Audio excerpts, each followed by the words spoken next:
North Florida's housing market in September slowed down in some areas, but also showed surprising resilience in others. So, is this the start of a cooling trend or just a seasonal shift? Let's take a closer look at these numbers.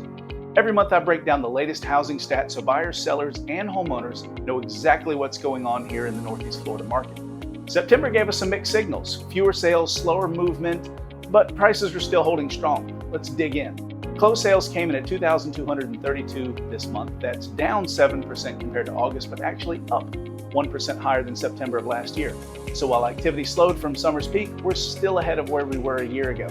Translation: the market isn't falling off a cliff, it's just kind of balancing out right now. The median sales price landed at $352,290. It's a small dip of about 2% from last month, but nearly 1% higher than last year. Prices are holding steady despite fewer sales, which shows demand is still there for homes. For sellers, your home values remain solid. For buyers, you're not seeing any major discounts yet, but stability is good news for planning, and there's still some more selection.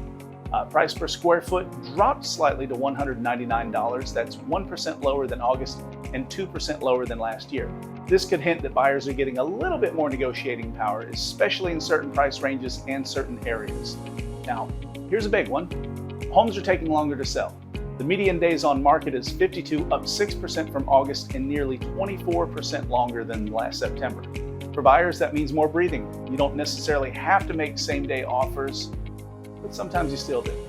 For sellers, patience and smart pricing are key. Those weekend bidding wars that we saw in 2021, they are not the norm right now.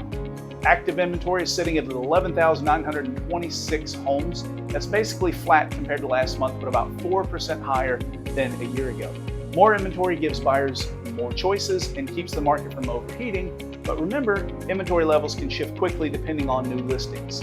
And speaking of new listings, only 3,068 homes hit the market in September. That's 8% fewer than August and nearly 3% fewer than last year. So while there are plenty of homes available today, the pipeline of new listings is slowing down. If this trend continues into the holidays, inventory could tighten up heading into 2026. So what does this all mean? For buyers, you've got more time, more homes to choose from, and some leverage on price per square foot, maybe a little offer pricing, but don't expect big discounts. Values are still strong. For the sellers, your equity is holding up, barely, but expect longer market times. Competitive pricing, staging, and patience are going to make all the difference in the world. So what do you think? Is Florida shifting towards a buyer's market or sellers still holding the advantage? Drop your thoughts in the comments section below. I'd love to hear what you're seeing out there. And if you have any questions, I'd love to hear those as well. I'm Eric Landry with the Eric Landry team at Keller Williams Jacksonville, your go-to Northeast Florida real estate resource. I break down the market every month, so hit follow if you want to stay ahead of what's happening on the housing market here in Northeast Florida and just general real estate news. Hope you guys have a great day. Bye.